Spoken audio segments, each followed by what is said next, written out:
Pidato politik Ketua Umum Dewan Pimpinan Pusat Partai Demokrasi Indonesia Perjuangan, Ibu Megawati Soekarno Putri.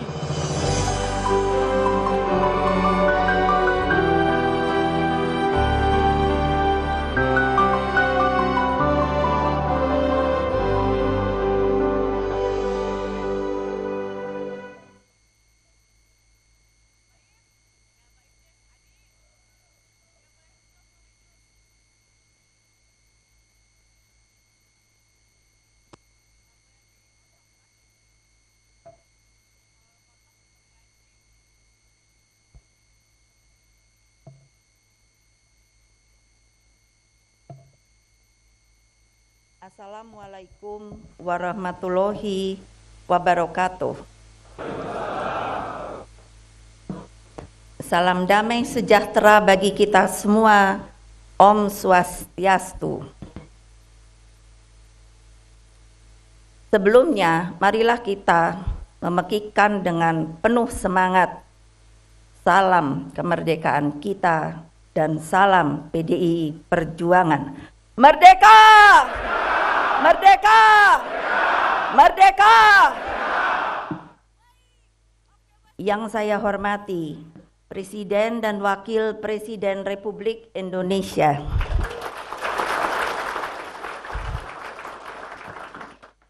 para senior partai yang selalu mengikuti kita dalam perjuangan selama ini,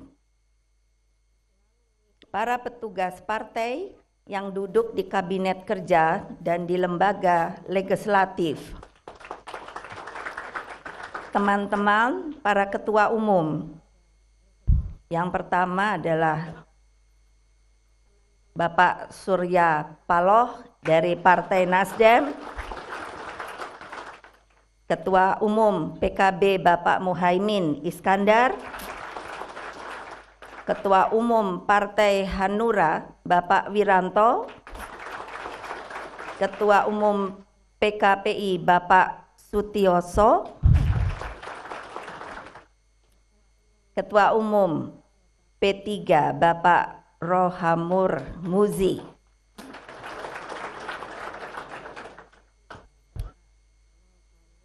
Ini saya mau nyebutnya masih agak gamang, karena dalam undangan beliau adalah Ketua MPR, tetapi juga beliau ini Ketua Umum PAN, yaitu Bapak Zulkifli Hasan. Para tamu undangan, rekan-rekan pers yang selalu mengikuti perjuangan PDI Perjuangan, hadirin yang berbahagia, saudara-saudara utusan Kongres keempat Partai Demokrasi Indonesia Perjuangan yang saya cintai dan selalu saya banggakan, kader-kader Partai Demokrasi Indonesia Perjuangan di seluruh pelosok negeri ini yang saya cintai, para relawan yang hadir juga di sini, para perwakilan PDI Perjuangan di luar negeri, saudara-saudara sebangsa setanah air. Puji syukur kita panjatkan kehadirat Allah Subhanahu wa Ta'ala atas segala rahmat dan hidayahnya, sehingga sejarah PDI Perjuangan kembali kita torehkan di Bali ini. Di tempat inilah 5 tahun yang lalu jalan ideologi partai kita canangkan. Dari tempat ini pula tekad partai untuk memperjuangkan dan membumikan ide, gagasan, pemikiran, dan cita-cita bapak bangsa kita, Bung Karno, terus dikumandangkan. Saudara-saudara sekalian yang saya cintai, Bali tidak hanya menjadi tiang penyangga kekuatan partai. Di Pulau Dewata inilah aksara api kesejarahan partai dituliskan. Aksara kesejarahan berwarna merah membara yang justru terlihat semakin terang ketika rintangan kegelapan menghadang. Di tempat ini pula suluh perjuangan kita nyalakan, menjadi api perjuangan yang tidak akan pernah padam. Kekuatan inilah yang menciptakan energi juang, sehingga akhirnya PDI Perjuangan dipercaya oleh rakyat menjadi pemenang pemilu legislatif dan sekaligus pemilu presiden tahun 2014. Kemenangan itu meyakinkan kita semua bahwa jalan yang kita tempuh adalah benar. Selanjutnya, perkenankanlah saya mengajak saudara untuk memaknai Indonesia Raya, yakni Indonesia yang saat itu berjaya dan begitu mewarnai dunia. Saya ingin menyoroti salah satu momen sejarah yang ikut merubah tatanan dunia. 60 tahun yang lalu, tepatnya pada tanggal 18 sampai 24 April tahun 1955, Bung Karno mencetuskan suatu ide besar, yaitu Konferensi Asia Afrika. Konferensi menghasilkan kesepakatan Dasar-Sila Bandung yang membangunkan kesadaran bagi bangkitnya bangsa-bangsa Asia, Afrika, dan Amerika Latin untuk mendapatkan hak hidup sebagai bangsa merdeka. Namun, negara-negara yang baru merdeka tersebut pada waktu itu dihadapkan pula pada tantangan baru berupa rivalitas dua blok besar, yakni Barat dan Blok Timur. Indonesia pun kembali menjadi pelopor gerakan non-blok.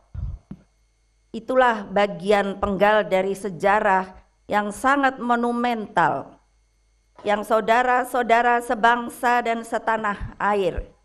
Apa yang saya sampaikan di atas tidak hanya bertujuan menggelorakan kembali kepemimpinan Indonesia di dunia internasional. Benang merah kemerdekaan untuk persaudaraan dunia tersebut sangatlah relevan untuk direnungkan kembali. Lebih-lebih menjelang peringatan Konferensi Asia Afrika yang sebentar lagi kita rayakan. Inilah pelajaran yang dapat kita petik, bahwa bangsa ini pernah mengukir sejarah gemilang dan berani menyuarakan suatu tatanan dunia baru.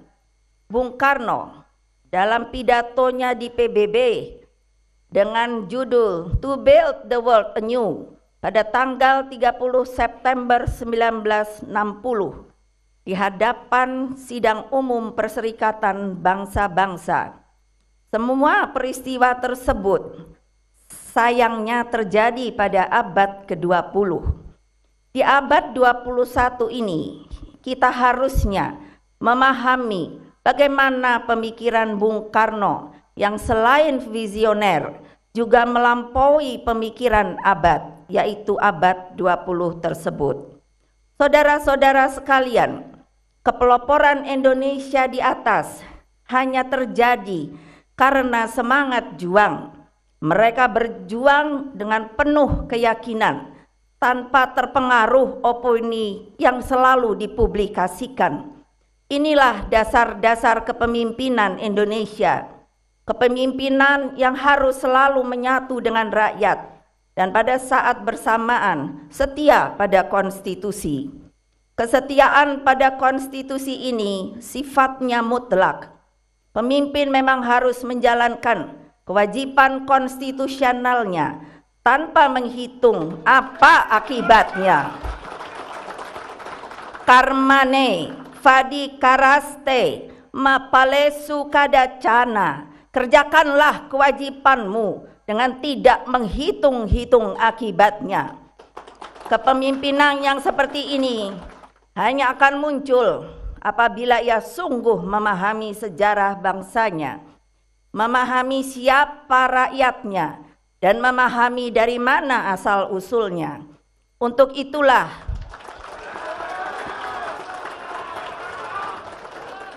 Untuk itulah, guna mengkontemplasikan kepemimpinan Indonesia, saya mengajak kita semua untuk melihat ke dalam tentang hal-hal fundamental, tentang cita-cita besar dan keparipurnaan gagasan Indonesia merdeka. Dengan cara ini, kita akan menemukan bahwa kepercayaan diri menjadi modal utama. Kita tidak boleh merasa minder dengan segala negara adidaya sekalipun. Lihatlah sebuah peristiwa yang tercatat dengan emas 10 November 1945. Lihat juga catatan sejarah ketika Angkatan Perang Indonesia ditakuti, disegani karena menjadi terkuat di belahan bumi selatan Katulistiwa pada periode 1960-an. Saudara-saudara sekalian, kader partai yang saya banggakan, di tengah berbagai persoalan yang kita hadapi saat ini, menjadi tugas kita untuk terus membangunkan spirit dan kebangsaan sebagai bangsa. Disinilah mengapa ketika Pak Jokowi, Presiden kita, mencanangkan revolusi mental, memang itu sangat diperlukan. Keseluruhan cerita kepeloporan Indonesia di atas adalah bukti bahwa di tangan pemimpin yang sudah mengalami revolusi mental, bangsa ini pasti akan menjadi bangsa yang disegani. Revolusi mental melahirkan jiwa yang hidup, berkarakter, disiplin, penuh percaya diri, dan unggul dalam kualitas kehidupan.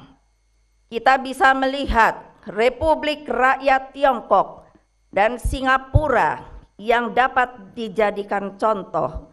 Mereka membangun manusia yang berwawasan luas, berdisiplin, dan memiliki kepercayaan total dengan pemimpinnya. Pemimpinnya sendiri mampu menjadi jembatan dan sekaligus penyambung lidah bagi rakyatnya. Kita tidak boleh ternina-bobokkan atas kekayaan sumber daya alam yang melimpah. Buat apa semuanya itu ketika justru bermalas-malas dan membiarkan penggerogotan mental terus terjadi.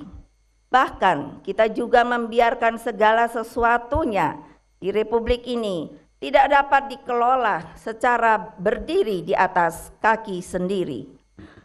Bung Karno menegaskan, berdiri di atas kaki sendiri bukan saja tujuan yang tidak kalah pentingnya.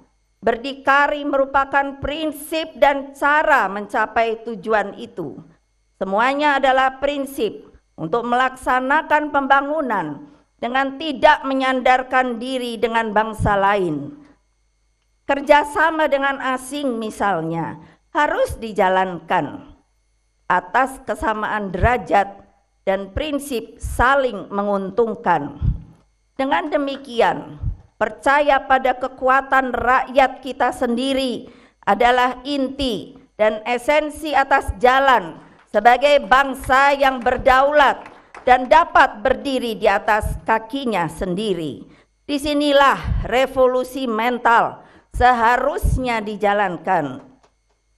Saudara-saudara sekalian sebangsa dan setanah air, gagasan revolusi mental sebenarnya pertama kali disampaikan dalam pidato kenegaraan Presiden Soekarno pada tanggal 17 Agustus 1957.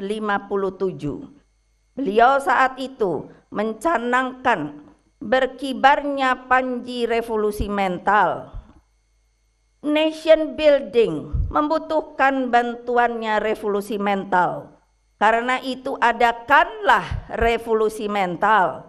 Bangkitlah. Ya, bangkitlah, bangkit dan geraklah ke arah pemulihan jiwa, bangkit dan bergeraklah kembali ke cita-cita nasional, bangkit dan geraklah ke arah kesadaran cita-cita sosial, bangkit dan geraklah menjadi manusia baru yang bekerja, berjuang, berbakti, berkorban guna membina bangsa dan masyarakat yang sesuai dengan cita-cita nasional dan sosial itu, yakni cita-cita proklamasi. Buanglah segala kemalasan, buang segala egosentrisme, buang segala ketamakan. Jadilah manusia Indonesia, manusia pembina, manusia yang sampai ke tulang sumsumnya bersemboyan satu buat semua, semua buat pelaksanaan satu cita-cita. Bagi Bung Karno, revolusi mental adalah arah dalam sebuah gerakan hidup baru. Gerakan hidup baru bukan hanya dalam hal fisik seperti hidup sederhana, namun yang lebih penting adalah kesederhanaan sebagai pemimpin. Kesederhanaan seorang pemimpin adalah kesederhanaan seorang pejuang yang tetapi jiwanya berkobar menyala-nyala, penuh daya cipta, bergelora laksana samudra, dan suatu jiwa anti kebekuan yang laksana terbuat dari geledek dan guntur. Gerakan hidup baru membutuhkan revolusi mental. Isi revolusi mental sangatlah dalam. Revolusi mental adalah tentang cara berpikir, cara kerja, dan cara hidup yang lebih baik. Yang merintangi kemajuan wajib disingkirkan. Revolusi mental harus meliputi seluruh masyarakat. Namun tidak akan berlangsung tanpa organisasi, tanpa pimpinan, tanpa gerakan. Revolusi mental memerlukan seorang pemimpin yang harus melakukan revolusi mental untuk dirinya terlebih dahulu. Revolusi mental pemimpin haruslah dapat menggelorakan gerakan hidup baru tersebut. Saudara-saudara, kader Partai Demokrasi Indonesia Perjuangan yang saya cintai, dengan revolusi mental tersebut, maka kita bangun Indonesia dari apa yang dilihat dan dirasakan rakyat. Rakyat yang termanifestasikan dalam wajah petani, guru, nelayan, kaum miskin kota, buruh, atau pendeknya rakyat yang masih terjerat dalam lingkaran setan kemiskinan, yakni rakyat yang selalu disebut wong cilik. Merekalah dasar keberpihakan kita. Rakyatlah sumber dari segala sumber ideologi partai. Disinilah ideologi berperan sebagai daya hidup dan keyakinan partai. Atas dasar keyakinan ideologi pula, PDI Perjuangan berani menempuh jalan terjal di luar pemerintahan selama 1 dasawarsa terakhir. Bukan main-main 10 tahun itu, saudara-saudara, kita telah merasakannya. Rakyat memberi tempat akhirnya atas pilihan politik PDI Perjuangan tersebut. Kini dapat dipahami bahwa posisi politik tersebut adalah tugas nasional yang tidak kalah penting untuk sehatnya demokrasi kita. Demikian halnya ketika atas kehendak rakyat, PDI Perjuangan akhirnya berada di dalam pemerintahan. Dengan pengalaman panjang ketika berada di luar pemerintahan, satu hal yang membuat kita bertahan adalah ideologi Pancasila 1 Juni 1945.